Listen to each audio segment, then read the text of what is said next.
Welcome back to another episode of Revenue Optimization Radio, hosted by Patrick Morrissey, Chief Marketing Officer at Altify. Revenue Optimization Radio is brought to you by Altify, the sales transformation company. Where we believe the only way to unlock sustained growth is to deliver predictable revenue. Delivering insights, thought leadership, and the best practice on how to improve sales velocity. From the one man, maybe the only man who knows how to do all of that, at least this morning, Patrick Morrissey. Hey, Patrick. Hello, friends. Welcome to another edition of Revenue Optimization Radio. Thanks to all of you who subscribe or find us online. You can find us at revenueoptimizationradio.com, as well as iTunes, Spotify, Podbean, and wherever else you might happen to get your podcasts. So thanks to everybody who is listening and recommending. Excited today to get into a topic that feels like it comes up in big and small ways, not just on the podcast, but in my day-to-day business life. And a lot of my colleagues, a lot of my clients and prospects, they all want to talk about ABM. And I think the question on the table is, for all of us who are involved in account-based marketing or ABM, is ABM bullshit, or is it really the solution to trying to finally bridge the gap between sales and marketing? And the good news about the discussion is I've got somebody who's seen the film up close for a lot of years and has some very definite opinions on this topic. We're joined today by Paul Ross, who's the SVP of Marketing at Sentio. Paul, welcome to the program. Thanks, Pat. I really appreciate you having me on today. You've got a great background here in building and scaling and working with enterprises in the B2B space. Right now, Sentio, and I want to hear a little bit about that, but your background includes Kesbury, it includes Alteryx, it includes Microsoft. So you've seen the world of enterprise marketing and enterprise sales at the largest of scale. But before we get into some of the lessons learned and some of the excitement around ABM, give us a little bit of context on you and Sentio. Yeah, thanks, Pat. So my background is very much in product marketing driven career. So kind of started out being focused in on really understanding what you could do with marketing at a field level. So unlike a lot of people, I think really got into the weeds of how you support sales and deliver on leads, opportunities, etc. Out in the field. And then got to experience that at, as you said, one of the biggest software companies in the world. At Microsoft. So how do you then scale up all of those things and continue to support sales, having been responsible for a scorecard metric that rolled up to Steve Ballmer when he was CEO at Microsoft, kind of really understanding the real impact of what marketing can actually do. And then, as you mentioned, moving into some smaller companies, startup background at Alteryx, taking that from about 9 million up to 100 million, and really getting to experience all of the things that you do well and the things that you screw up on the way through from a product marketing perspective, and then scaling up into demand gen, etc. Before moving on to kind of running my own marketing teams at a few companies, most recently at a drone company called Kesbury, and now at Sentio. What Sentio do is we're essentially a financial research platform.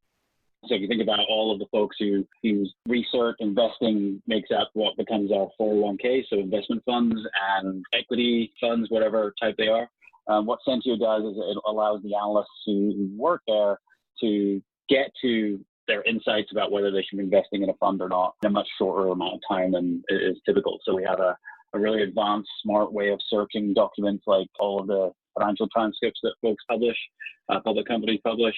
We allow people to kind of track and manage their research process so we don't get in trouble with the SEC. And then we also just give them all of the kind of trading and market data that they need to make some of these decisions. So one of the key things I've experienced in my career a lot is helping organizations to really cut down the amount of time and the really painful process of gathering information. And that's what really Sentio is all about, specifically for that financial analyst or corporate IR team researching what's happening in a market or the stock.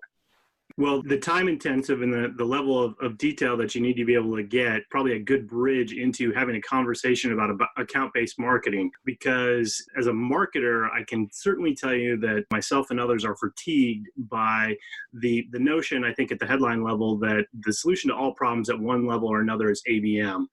And it kind of goes back to a little bit of the question I started with. And I'd love to get your take on this, because ABM, maybe it's someplace in the middle.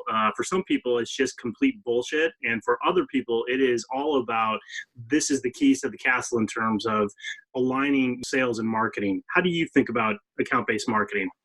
I think I 100% agree with both statements, and that's a little bit of a paradoxical thing to say, obviously. But like, if I start with why do I really think this is a little bit of bullshit that we've had to be addressed as, especially as marketing leaders, over the last couple of years, is it's often thought of as a technology-based solution. I think the number of companies that both you and I and all of our peers are being pitched to on almost a daily basis to help us solve our ABM problems is incredible. And it's kind of ironic as technology marketers complaining about that. But the reality is that the majority of the experience that I've had of actually deploying an ABM model as part of an overall program or an overall set of campaigns, in almost all cases, the technology that I've tried to deploy has been piecemeal. Solving a specific element is solving a specific component of it. And when I've tried to get to, a platform to address all of these things, it's fallen over and failed to deliver on it. And I think part of the challenge there is, if I give a very specific example, is when I was at Testry running marketing there, we switched to 100% ABM over a 6-week period. So we went from fully standardized campaigns to let's actually go only target a certain set of accounts. I think quite similar to some of the previous guests that you've had on the show and your own experience, Pat, is there's only a certain number of accounts that we actually want to spend our money talking to.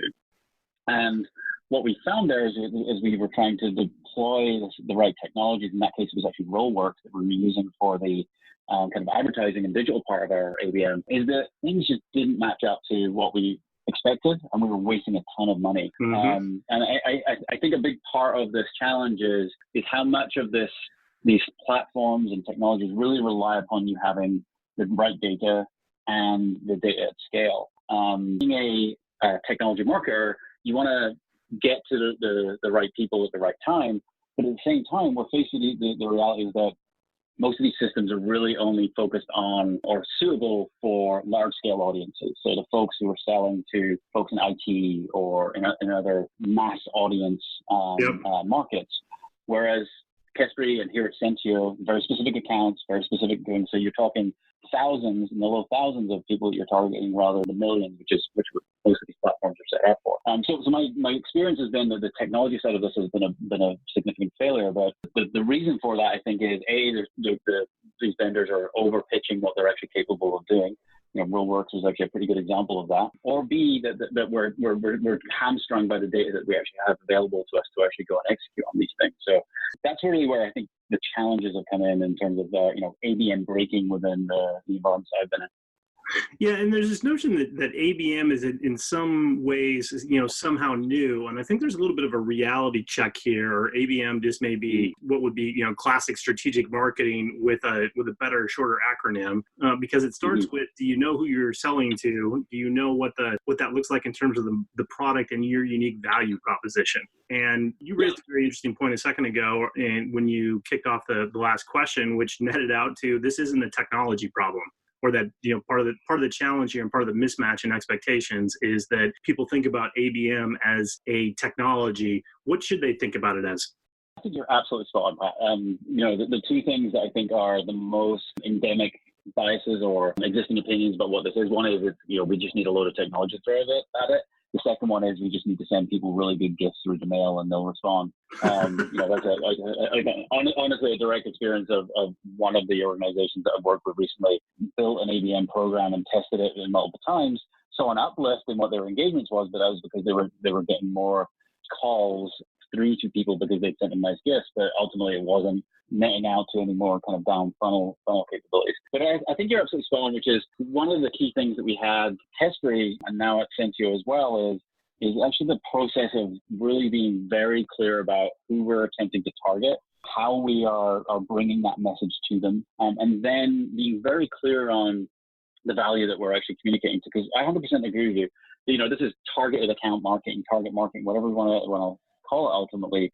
But that the understanding there is absolutely critical. So good example of this is at History, where we had deployed to about 75 accounts that we were targeting in our kind of strategic list, and had run a joint execution with our sales team to engage with those accounts and the right people at those accounts, and make sure that we were engaging them with something that was actually interesting to them. Joking aside about the gifts, one of the things we did there is we actually sent them a jar of rocks, because the people we were targeting were mining people.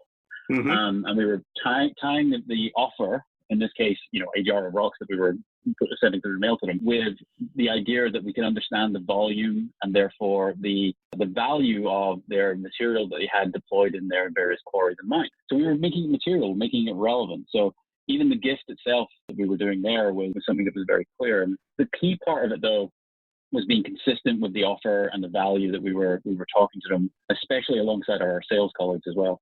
The sales colleagues, bit of it is interesting, because I feel like this turns into sometimes a little bit of a vicious cycle as opposed to a virtuous cycle, because the sales folks say, I'd sell more if I had more leads. Give me some of that ABM stuff. And the marketing team comes back and says, got it. What accounts do you want me to target? And the response back from sales is all of them. So by definition, we're off script to begin with, and then you set that aside and say, okay, if we can start to prioritize or start to build campaigns for these. What problem are we solving? And the salespeople interpret that as the problem we're solving is I need more leads, as opposed to I need some guidance about what is the problem that we're going to solve for the customer. And what are we seeing on the street, or what do you know about the account that would allow your partners in marketing to actually put together a custom campaign that's really going to resonate?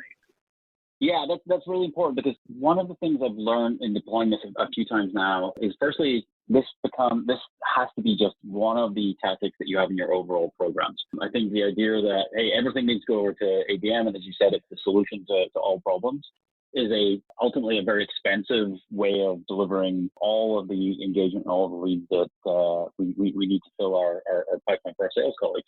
But the good news is that I feel like that conversation that you described actually has a huge amount of benefit for both sides of the kind of sales and marketing teams.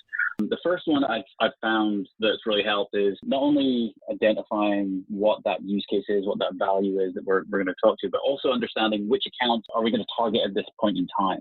Right. Found this to be a huge benefit for my marketing teams as well, where we're able to really understand what's happening within the account plans that people might have for some of these, for example, strategic accounts. We've sat down and said, okay, here's how we're going to treat the top 5 strategic accounts in each patch.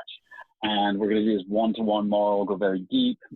One of the cool things we've done here at Sentio is, because we can produce financial analysis or market level analysis or competitor analysis, we can actually produce custom material showing that data to a potential client. And we do that for the top 5 in each of the accounts, because it's fairly onerous in terms of generating that thing. But we know that it's valuable because we understand the account plan. And so that's been really valuable for us in marketing to get a level of understanding, and to be honest with you, a level of empathy of what's actually happening within the patches that the sales guys are deploying again. And the second thing is, to be honest with you, it also helps ensure that there is account plans in place. The hardest thing that many salespeople have to deal with, and I know you have a solution to some of this at Altify, is to have an account plan, understand who you're targeting within that account, what the relationships are there. Those are the things that really help sales, because we've gone down this path and said, hey, in order to do this, we need to understand these 5 things. And that's been really helpful for both the sales team and the marketing team, both of the most recent organizations I've worked with. You're hitting on several things that I think have a lot of importance here, and maybe the thing that's a little bit unique is the way that you led into it, which is giving marketing a level of empathy about what the day in the life of the sales team or the broader revenue team is. Because if you're selling complex solutions in a B2B context from mid-size to the largest companies on the planet, this is tough sledding a lot of times. Absolutely. And I think that also comes back to not thinking about this as a technology solution as well, is because both you and I think, are involved in selling and marketing products that are typically high value, longer sales cycles, require a lot of value proof. You're not going to do that just by driving ads or anything else. So having a marketing team who can connect with the number of people that need to be involved in an opportunity, the number of steps to get to the solution, and working out how we can actually solve that and reduce that time, and actually do that to the benefit of customers as well. I think the other thing that's clear is the volume of things that people are exposed to in all of our markets has gone way up. And so having something that cuts through that and is clear, tied to where that customer is also incredibly important. 100% agree with you. And that's probably a good place to pause. We'll take a quick break here. We've been talking with Paul Ross about trying to decode the realities of ABM, and we'll take a quick break and be right back. You're only as successful as your customers, and that demands the need for an exceptional sales execution, revenue retention, and customer success. The challenge for most sales leaders and their teams, however, is that their sales process just doesn't match how their customers buy. Sustained growth isn't possible because the revenue team isn't aligned with customers and prospects. With Altify's sales transformation solutions, companies can deliver predictable revenue growth. Yes, we said predictable revenue growth. They can also acquire and retain customers, and they can collaborate across the revenue team to qualify and win new business while delivering value that unlocks cross-sell and upsell opportunities. Built natively on the Salesforce platform, Altify helps salespeople, managers, and executives achieve sustained revenue growth. They help accelerate sales performance for Autodesk, Comcast, GE, Honeywell, Salesforce, Tableau, and United Healthcare. They can do the same for you. Visit Altify.com, just like it sounds, Altify, Altify.com. And welcome back, everybody. We've been chatting, and we are chatting, in fact, with Paul Ross, the SVP of Marketing at Sentio, talking about the realities of how do you get marketing and sales on the same page and how to use an ABM strategy to use this. And Paul, you were hitting on, when we took a break, two things that I think are maybe slightly orthogonal but are important. One is this notion of empathy and also the understanding and really marketing coming to the table with sales to try to create a plan and create the use cases and the focus and the account plans to drive the right kind of activity that sets off a campaign and gets into a dialogue that hopefully turns into a sale and a long-term relationship. But it's grounded in, hey, you got to have an account plan, you have to have a strategy, and you have to have some idea about where we're going and who we're talking to. I think that's one of the places where this starts to break down. The fact that there's no plan, oftentimes that's sort of skipped over or just assumptive on both the sales side and the marketing side of, we're just going to do some stuff to try to do some ABM, as opposed to really going deep and really trying to understand the client, the market, the needs, the unique value proposition, and start to figure out who are the people we really target.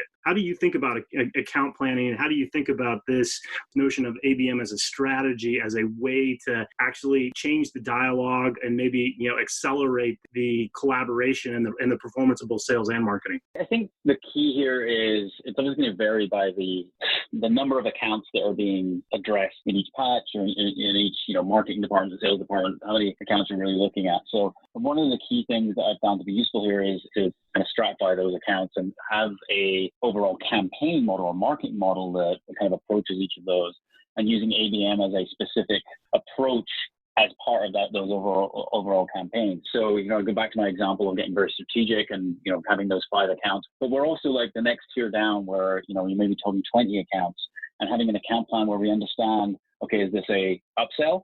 Is this a new business? Is this a win back? That's where that account plan really makes a difference. Is, do we have the champion that we can apply? We're able to do one-to-one marketing with an account that has a champion through an existing purchase in play. So it's an upsell opportunity, and tying our ABM plans to that. Where it's a completely new engagement, understanding, is this an organization that purchases centrally? Or do we have the opportunity to go into individual departments and sell licenses?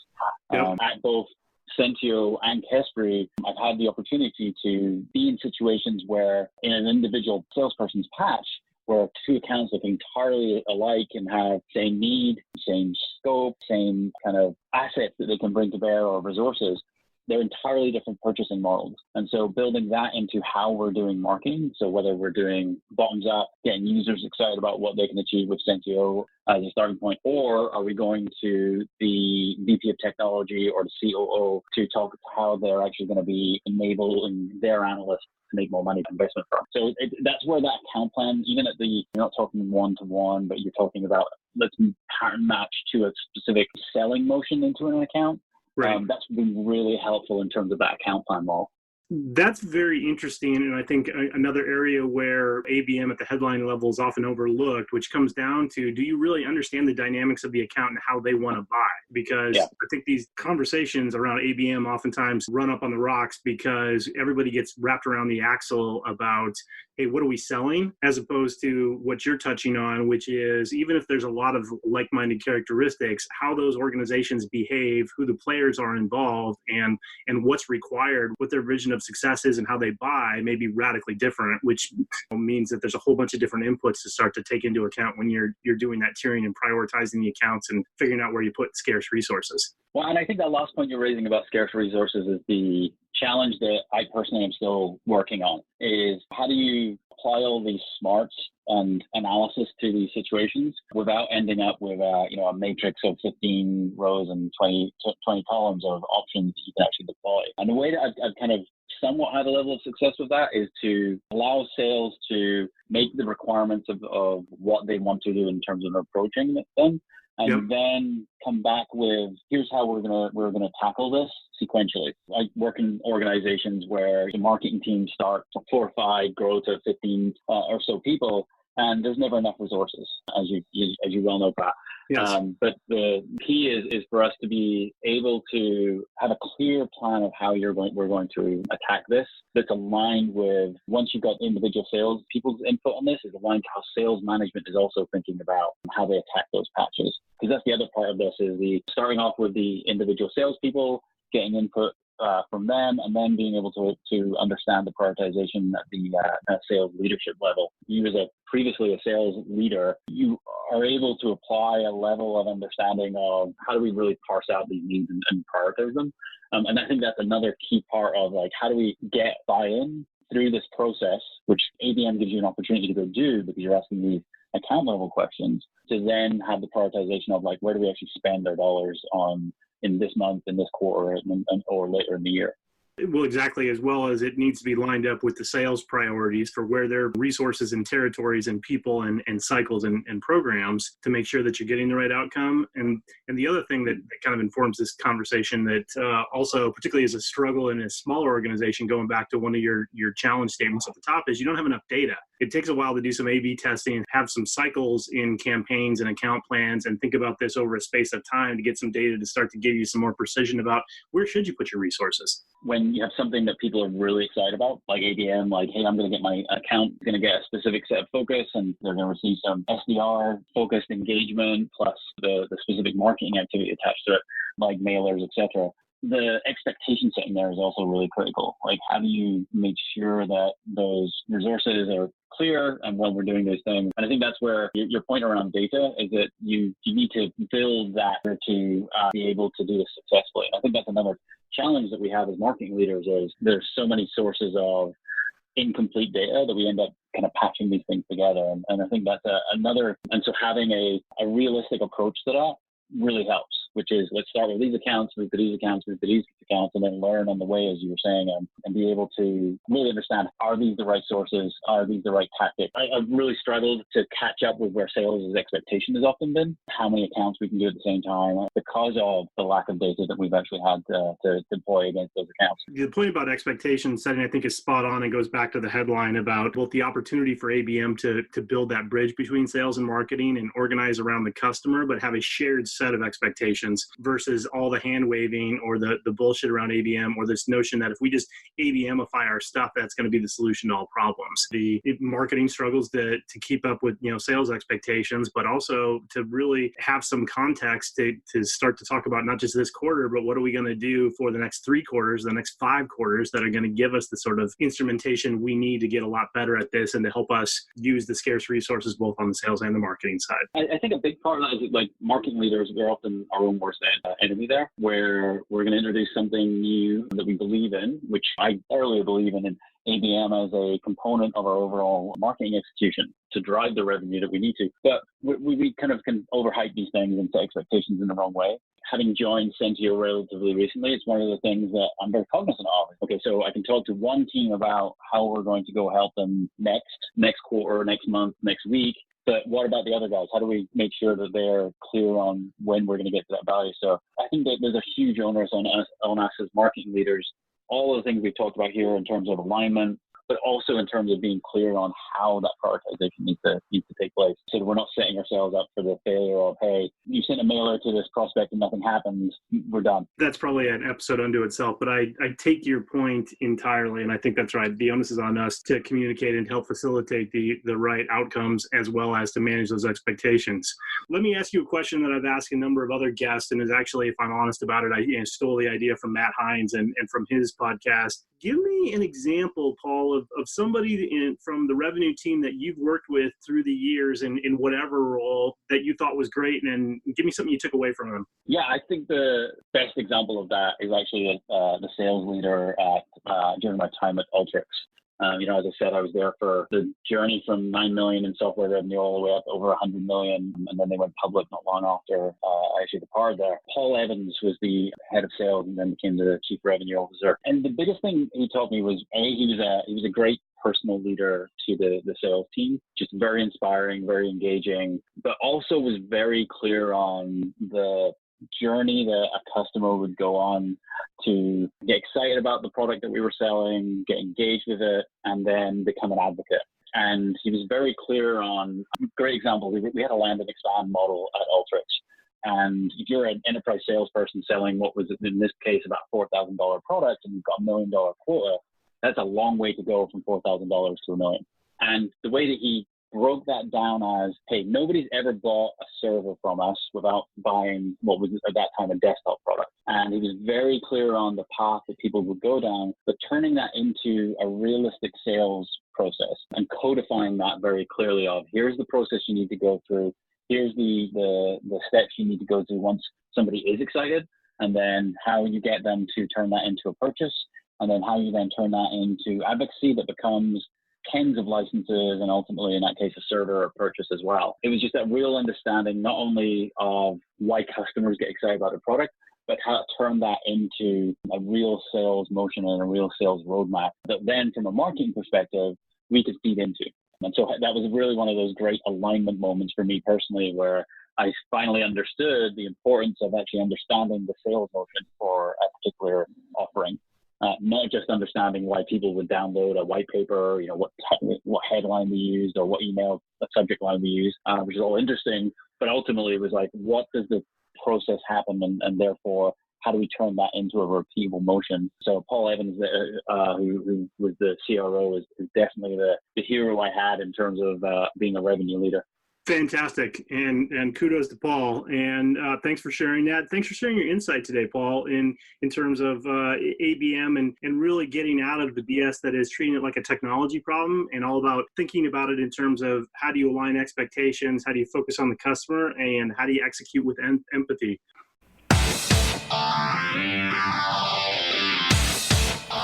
You've been listening to another episode of Revenue Optimization Radio, brought to you by Altify, right here on the Funnel Radio Network for at-work listeners like you.